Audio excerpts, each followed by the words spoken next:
तो तुम्हारा थोड़ा सा दृढ़ विश्वास कर देता हूं कि इस पुस्तक में कहां क्या लिखा हुआ है।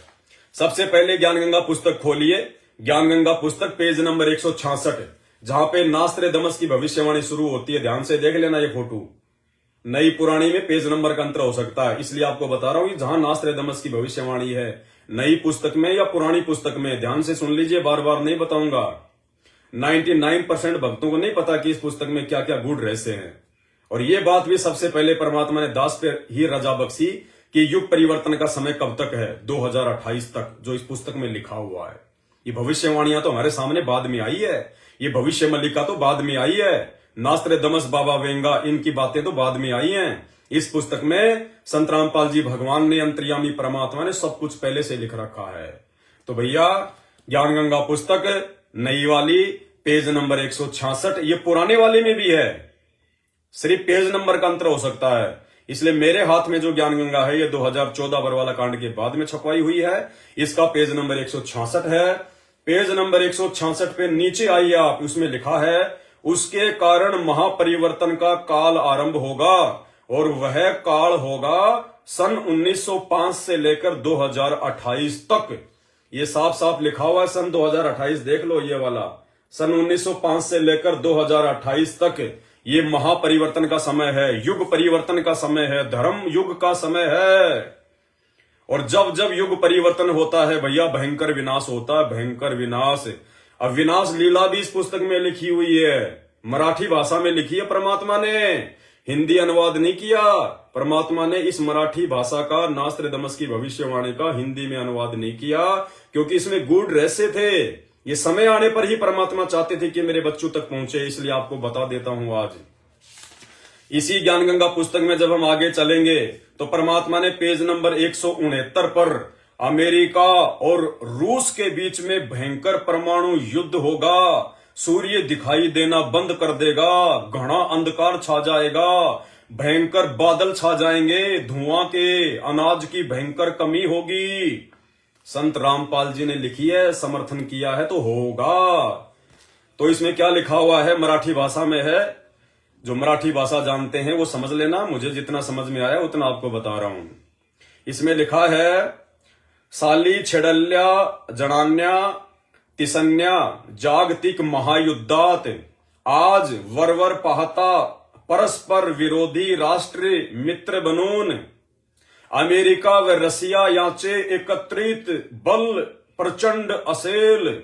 अमेरिका और रशिया के बीच में भयंकर बल प्रचंड होगा, युद्ध होगा। ये पेज नंबर 129 पे है, ध्यान से देखना, पेज नंबर 169, 169 ध्यान से पढ़ लेना। आगे दिखाते हैं आपको इराक का क्या हाल होगा। गेली 9 वर्षे इराक बरोबर विध्वंस युद्धात गेली। इराक में भयंकर युद्ध होगा 9वें वर्ष में, 9वें वर्ष यानी 2014 के बाद से 9वां वर्ष लगा लेना मेरे भाई, शुरू हो चुका है।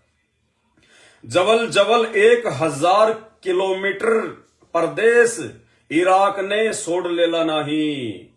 इराक में 1000 किलोमीटर तक तो वहां पे आपको सब कुछ विध्वंस नजर आएगा, कोई गांव ही नहीं बचेगा।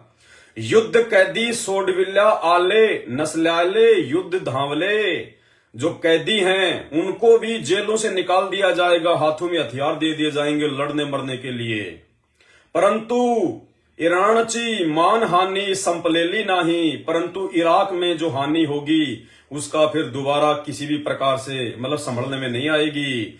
या युद्धात पेट्रोलियमच्या उद्योगाची महत्वाची साधने उद्ध्वस्त झाली। इस युद्ध में पेट्रोल के ऊपर जितने भी उद्योग धंधे हैं सब ठप हो जाएंगे। अर्थव्यवस्था, उद्योग धंधे, रोजगार याची झालेली हानि।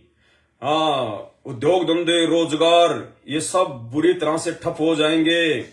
सहाय्याच्या पदचित्त्या सुमारास जी स्थिती होती त्यापेक्षा कितीतरी पटीने सह्याची इराणाची आर्थिक स्थिति ढासळली आहे, मतलब उसकी आर्थिक स्थिति बुरी तरह से डगमग हो जाएगी। पेज नंबर 171 पर लिखा हुआ है इराक के बारे में, 171 पेज नंबर, और भी बहुत सारे देशों के बारे में लिखा हुआ है। अब आगे चलिए, आगे पेज नंबर 175 पर क्या लिखा है? दोबारा से अमेरिका और रसिया के बारे में क्या लिखा है? या सर्व लेख न्याचा इतकाच इतर्थ निगधो की आगामी महासंहारक तिसन्या महायुद्धात, यानी महासंहारक तीसरे महायुद्ध में महासंहारक तिसन्या महायुद्धात अमेरिका रशियाच युतिस है। अमेरिका और रसिया के बीच में भयंकर युद्ध होगा। और फिर क्या होगा? सायरन ही तीसरी भारतीय शक्ति महान कार्य करील। वो सायरन, वो धार्मिक नेता, वो धार्मिक गुरु अर्थात संत रामपाल जी ही फिर उनके बीच में मध्यस्थता करवाएगा। आज दास ने सुबह फेसबुक पर एक पोस्ट की थी कि रसिया और अमेरिका के बीच में तीसरा भयंकर परमाणु युद्ध होगा और उस युद्ध को संत रामपाल जी ही रोकेंगे और किसी की हिम्मत नहीं होगी। बहुत सारे भगत भाई बहनों के मन में दोष आया होगा कि ये लग गया भविष्यवाणी करने, मनमुखी करने लग गया ये। बस भैया, दास मनमुखी कुछ नहीं बोलता। दास ने परमात्मा की पुस्तकों का अध्ययन किया है, गुरुदेव के सत्संगों को उनके ज्ञान से समझा है और ये बातें लिखी हुई है, इसीलिए मैंने मेरे फेसबुक पे डाली है। मैं फालतू में नहीं डालता, मैं अपनी भक्ति बर्बाद नहीं करना चाहता। ध्यान रखना, मैं मूर्ख नहीं हूं, पागल नहीं हूं जो मनमाने रूप से कुछ भी बोल दूंगा मैनेजमेंट वालों की तरह। जो भी है इस पुस्तक में लिखा हुआ है। तो तीसरा विश्व युद्ध भयंकर तरीके से होगा और भी फिर बहुत सारी चीजें इसमें लिखी हुई है। देखिए पेज नंबर 179, 189। आजच्या विज्ञान युगतान अणुशास्त्राचा जो अभ्यास चालू आहे, यानी वर्तमान में जो ये परमाणु युद्ध का अभ्यास कर रहे हैं, मिसाइलों का अभ्यास कर रहे हैं, वह अणुशस्त्रे बणियाची व साग्रही ठेणवाची या चाडो ओढ सर्व जगण भालू आहे। त्यावनम आगामी युद्धाची भीषणता स्पष्ट होता है, यानी भयंकर स्पष्ट दिखाई दे रहा है कितना भयानक होगा। संयुक्त राष्ट्र घात पे तत्वज्ञानी के केल्या अभ्यासांतर जो अहवाल प्रसिद्ध झाला आहे यातून निसंदिग्ध शब्दात प्रामुख्याने सांगितले आहे की आगामी युद्ध हे अणुयुद्ध झाल्यास, यानी परमाणु युद्ध होगा, अणुयुद्ध होगा। आणि आज त्या दृष्टीने जी पावले पडत आहेत त्यानुसार तिसरे हे महायुद्ध अणुयुद्धाच होणार। यादवल्लभ द्युमत होण्यासारखे ही नाही। प्रत्यक्ष परिणाम प्रचंड मनुष्य हानि।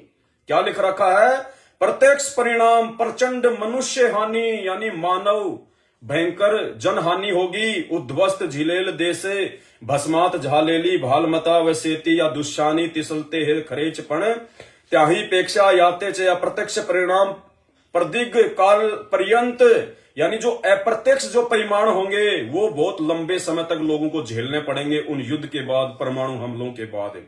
जैसे अमेरिका ने जापान के हिरोशिमा नागोशिमा पे परमाणु बम डाले थे, कहते हैं आज भी वहां पे अपंग बच्चे पैदा होते हैं, अपंग बच्चे इतने वर्षों बाद भी। तो कहते हैं अप्रत्यक्ष परिणाम दीर्घ काल पर्यंत जावण तिले, यानी अप्रत्यक्ष प्रमाण भी बहुत लंबे समय तक लोगों को भोगने पड़ेंगे। या अणु युद्धात मध्य, यानी इस परमाणु युद्ध के बीच में जगातील हवामानात बदल होईल, यानी बादल धुआं के बादल हो जाएंगे पूरे आकाश में। जा गोलाधीर तक शहरावर अणु बॉम्ब किंवा रॉकेट याचा मारा होईल आणि उत्तर गोलातीर्थ मोठल्या शहरावर वर्षाव होण्याचा संभव, यानी बमों की बरसात होगी, बमों की बरसात। गोलार्ध तापमान 0°C, शून्य हो जाएगा तापमान बिल्कुल। जाइल सूर्य प्रकाश पुरेसा मिलनसार नहीं, सूर्य का प्रकाश पुरेसा यानी पूरी तरह मिलनसार नहीं, यानी मिलेगा नहीं। सूर्य का प्रकाश भी कई महीनों तक लोगों को नहीं मिलेगा। इतने भयंकर परमाणु युद्ध के कारण आसमान में बादल छा जाएंगे। हाँ सूर्य प्रकाश पुरेसा मिलनसार नाही, पाऊस कमी पडेल।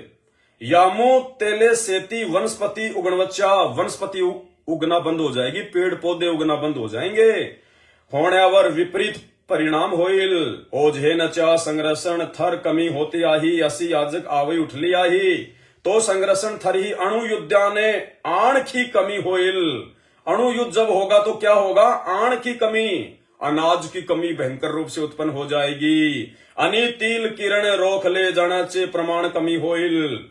आगे क्या लिखते हैं नास्त्रेदमस पेज नंबर 179 नास्त्रेदमसल्या हे सर्व प्रलयंकारी दृश्य दिखत, चारों तरफ महाप्रलयकारी दृश्य दिखाई देगा। असू नहीं त्याने केल्या ग्रहणेच्या ताच्या आधारे चो मरणतो या तिसल्या महायुद्धांत अनेक तथा कथित प्रगत देश बेची राख होईल। बहुत सारे छोटे छोटे देश तो नष्ट हो जाएंगे।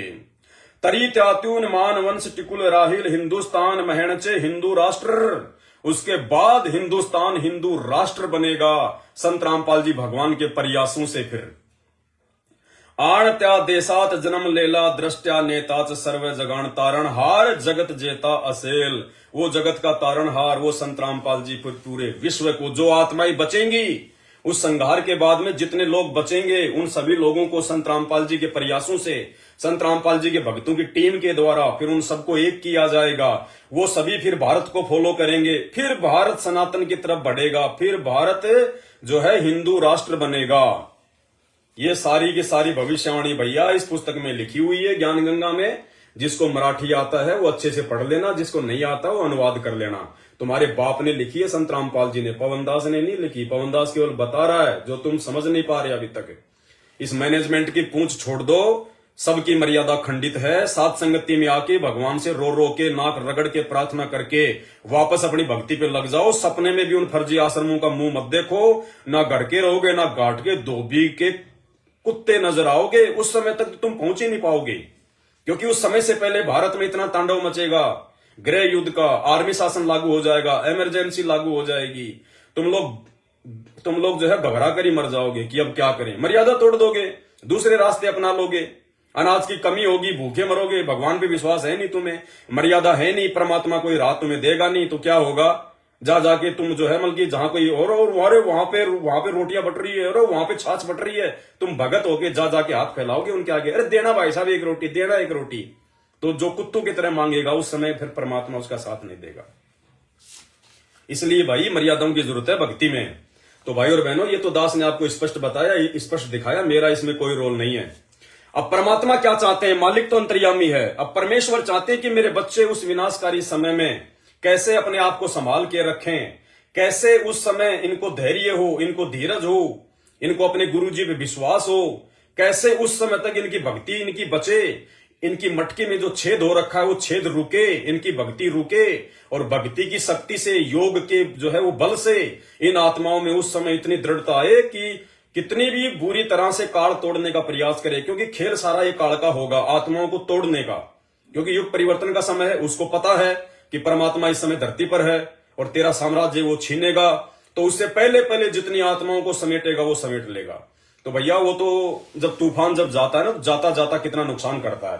तो ये कलयुग जाएगा, सतयुग आएगा, तो जब कलयुग जाएगा तो जाते जाते कितने पेड़ धराशायी करके जाएगा, कितना तांडव मचा के जाएगा हर प्रकार से। तो उस समय हम लोग कैसे बचेंगे, कैसे सुरक्षित रहेंगे? क्योंकि भक्ति है विश्वास की। विश्वास टूट गया तो कुछ नहीं बचेगा, कुछ नहीं बचेगा। जिस भगत को विश्वास नहीं होगा उस समय, उस भगत का कहीं पर किसी प्रकार से कोई बचाव नहीं होगा, किसी प्रकार से उसका कोई बचाव नहीं होगा उस भगत का। तो परमात्मा चाहते हैं कि मेरे बच्चे विश्वास कर लें, विश्वास करना सीख जाएं। और जो विश्वास करना सीख जाएगा, विश्वास कौन करेगा? विश्वास होगा कैसे? विश्वास कोई मार्केट में थोड़ी मिलता है, विश्वास भक्ति से पैदा होता है। भक्ति कैसे बनेगी? आपकी मर्यादाओं से बनेगी। आप मर्यादा कैसे निभाओगे? जब आप साध संगति से जुड़ाओगे, जब आपकी सही संगति हो जाएगी, तब आप ये कुकर्म करना छोड़ दोगे जो मैनेजमेंट आप लोगों से करवा रहा है, राजनीति वाले, स्टेडियम वाले, रक्तदान, देहदान, धरने, प्रदर्शन, जाट आरक्षण, गैंगस्टरों की सीबीआई जांच। क्या ये पाखंड? काल ने सबकी मर्यादा तोड़वा रखी है। तो आज हम बात करेंगे कि अब परमात्मा की अगली जो प्रोसीजर है अपने बच्चों को बचाने की, अपने बच्चों को एक विशेष प्रकार से उनको दृढ़ करने की, उनको एक रक्षा कवच में बांधने की, अब वो अगली विधि है अखंड पाठ की वाणियां हर भगत के घर में 24 घंटे चलनी चाहिए। 24 घंटे संत गरीबदास जी की अखंड पाठ की वाणियां 24 घंटे चलनी चाहिए। अब वो चलेंगी कैसे, क्या विधि है, क्या प्रोसीजर है, जिसके चलते परमात्मा उस घर के चारों तरफ एक रक्षा कवच जो है वो तैयार कर देगा। वो गरीबदास जी महाराज जी की स्वयं सिद्ध वाणियां जब 24 घंटे जिस घर में चलेंगी, उस घर के चारों तरफ एक रक्षा कवच बन जाएगा। काल का किसी प्रकार का अटैक नहीं होगा, 1-1 किलोमीटर तक नहीं हो पाएगा उस घर के। तो भैया अब उन चीजों को सत्सेवक ही अपना सकते हैं, सत्सेवक ही उन चीजों को अपने ऊपर लागू कर सकते हैं, क्योंकि सत्सेवकों को ये सात संगतियों का मार्ग अच्छे से समझ में आ रहा है। पिछले कई वर्षों से जुड़े हुए हैं। 1-2 दिन में समझ में नहीं आता, महीने 2 महीने में सात संगतियां समझ में नहीं आती। जो आत्माएं वर्षों से जुड़ी हुई है उनको फायदा मिलेगा इन सब बातों का। तो दास ज्यादा लंबा ना खींच के शॉर्ट में लेके चलेगा। देखो भाई और बहनों, पाठ प्रकाश की जो परंपरा थी वो कहां से शुरू हुई है। पाठ प्रकाश हमारे दादा गुरुदेव भी करवाया करते थे भाई बहनों। फिर दादा गुरुदेव ने संत रामपाल जी भगवान को आदेश दे दिया लीलामयी रूप से। अब संत रामपाल जी ने सही तरीके से पाठ प्रकाश गांव गांव जाकर किया, उन्होंने शुरुआत की। और पाठ प्रकाश उन्होंने क्यों किया जा जाके, उसका कारण था क्योंकि पाठ प्रकाश जो है 3 दिन का होता है। तो पाठ प्रकाश के बहाने परमात्मा चाहते थे कि इन आत्माओं को मैं ज्ञान समझाऊं। अकेले पाठ से कोई लाभ नहीं होगा, अकेले पाठ से कोई मुक्ति नहीं होती। पाठ एक बहाना मात्र बनाया परमात्मा ने कि पाठ के नाम पे मुझे उस घर में पैर रखने को जगह मिल जाएगी। और पाठ तो 1 दिन में भी हो सकता है। परमात्मा ने 3 दिन का समय क्यों रखा, इसलिए रखा कि 1 दिन में आत्माएं क्या ज्ञान समझेंगी। ये जगत से न्यारा ज्ञान, ये तत्व ज्ञान आज तक किसी को पता नहीं। तो इसलिए परमात्मा 3 दिन का पाठ रखते थे कि 3 दिन तक यदि कोई सत्संग सुन लेगा तो थोड़ा बहुत तो उसके समझ में आएगा। इसलिए घर घर तक, लोगों तक ये ज्ञान पहुंचाने के लिए परमात्मा ने पाठ प्रकाश को माध्यम बनाया कि सबसे पहली बात कि 3 दिन तक मुझे उस घर में आसपास की आत्माओं को ज्ञान समझाने का मौका मिलेगा। 3 दिन में अच्छे से मेरे ज्ञान को समझेंगे। फिर दूसरा, उस घर का जो दान धर्म जो उसमें लगेगा, भंडारे में लगेगा, उस पाठ में लगेगा, तो दान धर्म का लाभ उन आत्माओं को मिलेगा। अंदर से वो मजबूत होंगी, उनके संस्कार बनेंगे। संस्कार बनेंगे तो इस तत्व ज्ञान को समझेंगे, अन्यथा इस ज्ञान को समझना तो ब्रह्मा विष्णु महेश के बस की बात नहीं है। 2 कारण। तीसरा कारण, शास्त्रों का खुलासा परमात्मा ने सन 2000 के बाद में करना था। तो परमात्मा चाहते थे कि पहले मैं गरीबदास जी की वाणियां, ये कबीर सागर, इन्हीं से वाणियां पढ़ा के इन आत्माओं को मैं तैयार करूं। और जब 2000 के बाद में जब मैं शास्त्र उठा के लोगों को दिखाऊंगा, गीता, वेद, कुरान, पुराण, बाइबल पढ़ाऊंगा, तो मेरे उन भक्तों को दृढ़ विश्वास हो जाएगा जिन्होंने पहले मेरे सत्संग सुन रखे हैं सन 2000 से लेके 1994 तक। क्योंकि गरीबदास जी की जो वाणियां हैं वो वेदों का, इसका बाइबल का, इसका कुरान का, जो है ये पुराणों का, सभी धर्म ग्रंथों का वो समर्थन करती है। और सभी धर्म ग्रंथ गरीबदास जी की वाणियों का समर्थन कर रहे हैं। ज्यों का त्यों लिखा हुआ है, बल्कि गरीबदास जी की वाणियों में सच्चाई लिखी हुई है। तो 2000 के बाद जब परमात्मा शास्त्र दिखाएंगे तो भक्तों को यह दृढ़ विश्वास हो जाए कि भाई हमारे गुरुजी जो कह रहे हैं, इन शास्त्रों से जो दिखा रहे हैं बिल्कुल सत्य है। क्योंकि गुरुजी तो शास्त्र अब दिखाने लगे हैं और गुरुजी तो पहले से ये सारी बातें बता रहे हैं। 6 साल पहले से गुरुजी सारी बात बता रहे हैं जो इन शास्त्रों में आज लिखी हुई है। तो भक्तों को यह दृढ़ विश्वास हो जाए कि जो गरीबदास जी की वाणियां हैं, जो कबीर सागर है और हमारे पूज्य गुरुदेव सदगुरु रामपाल जी भगवान जो बता रहे हैं, उसमें कोई मीन मेख नहीं है। तो विश्वास बढ़ेगा, विश्वास बढ़ेगा तो परमात्मा नजदीक आएगा, परमात्मा नजदीक आएगा तो भैया फिर ऑटोमेटिक भक्ति चलेगी। तो शुरुआत में ये 3 कारण थे पाठ करने के, अन्यथा पाठ से और कोई लाभ नहीं होता। अरे पाठ से ना तो ज्ञान यज्ञ का लाभ है, ना ध्यान यज्ञ का लाभ है। कैसे? क्योंकि गरीबदास जी महाराज जी की वाणियां सांकेतिक हैं, गूढ़ हैं, भले वो हिंदी में है, वो सरल भाषा में है, लेकिन उनका रहस्य कितना गूढ़ है। तो जिस चीज को हम समझेंगे नहीं तो ज्ञान यज्ञ का लाभ कहां से मिलेगा। और जब हम किसी बात को समझेंगे नहीं तो ज्यादा देर हमारा ध्यान नहीं जाएगा वहां पे, तो ध्यान यज्ञ का भी लाभ नहीं है। वो पाठ केवल एक माध्यम था 3 दिन तक उस घर में सत्संग करने का, कि इस पाठ के बहाने 3 दिन तक हम आत्माओं तक ये ज्ञान पहुंचाएंगे। और अब क्या हो रहा है भाई और बहनों, अब उस समय पाठ कौन किया करता था? पूज्य गुरुदेव भगवान किया करते थे। सतगुरु रामपाल जी भगवान स्वयं पाठ किया करते थे, क्योंकि इस पाठ को करने का अधिकारी संत रामपाल जी के अलावा धरती पे कोई दूसरा नहीं है। या संत रामपाल जी भगवान जिन आत्माओं को आशीर्वाद देके, क्योंकि भगवान तो मिट्टी को सोना बना दे, जब भगवान ने 650 साल पहले जोटा राम से वेद मंत्र बुला दिए, तो आज संत रामपाल जी जिस आत्मा को आशीर्वाद देंगे, जिसको आज्ञा देंगे, वही आत्मा पाठ करेगी, तो थोड़ा बहुत लाभ उस भगत की वाणी से, उस पाठ का मिलता है, अन्यथा नहीं मिलेगा। भगत की वाणी से तो बिल्कुल भी नहीं मिलेगा, केवल जो पाठ के जो शब्द हैं, जो वाणियां हैं, उनसे हल्का फुल्का लाभ मिलेगा, अन्यथा संपूर्ण लाभ तो संत रामपाल जी की मुखारविंद से उच्चारित वाणी से ही मिलेगा। अब वर्तमान में इन आश्रमों में जो पाठ किए जा रहे हैं, सतलोक आश्रमों में, अब भाई और बहनों, आप सबको पता है कि बरवाला कांड का मुख्य दोषी कौन है? यही सतलोक आश्रम मैनेजमेंट हरियाणा है। 4 दिन पहले दास ने वीडियो बनाया था, आपने अच्छे से देख लिया होगा। संत रामपाल जी ने ऐसा कोई कुकर्म, ऐसा कोई भी गलत काम नहीं किया जो उनको जेल जाना पड़े। 42 बार उनकी चंडीगढ़ हाई कोर्ट की तारीखें मिस करवाई उनके भाई ने, उनके परिवार ने, उस मैनेजमेंट ने, जिसके चलते चंडीगढ़ हाई कोर्ट ने जबरदस्त ये प्रेशर बना दिया हरियाणा सरकार के ऊपर कि संत रामपाल जी को किसी भी हाल में कोर्ट में पेश करो। तो गलती किसकी? संत रामपाल जी को आम व्यक्ति मानकर, आम मनुष्य जानकर, आम संत जानकर उनको कोर्ट की तारीखों से अनभिज्ञ किसने रखा? उनके परिवार ने, इसी मैनेजमेंट ने, जो आज आश्रम खोल के धर्म को धंधा कर रहे हैं। 42 बार संत रामपाल जी का झूठा मेडिकल बीमारी का कोर्ट में कौन देता रहा? क्या संत रामपाल जी तो पूर्ण संत है भाई? क्या गुरुजी झूठ बोलेंगे? क्या गुरुजी कोर्ट में ना जाने के लिए अपना झूठा मेडिकल पेश करवाएंगे कि भक्तों मेरा बीमारी का मेडिकल पेश कर दो? अगर संत रामपाल जी झूठ का सहारा लेंगे तो भक्ति कोई करेगा ही नहीं, क्योंकि उनके शब्दों का असर ही नहीं होगा। एक घड़ी आधी घड़ी, आधी में बुनियाद, कबीर संगत साधु की कटे कोटि अपराध।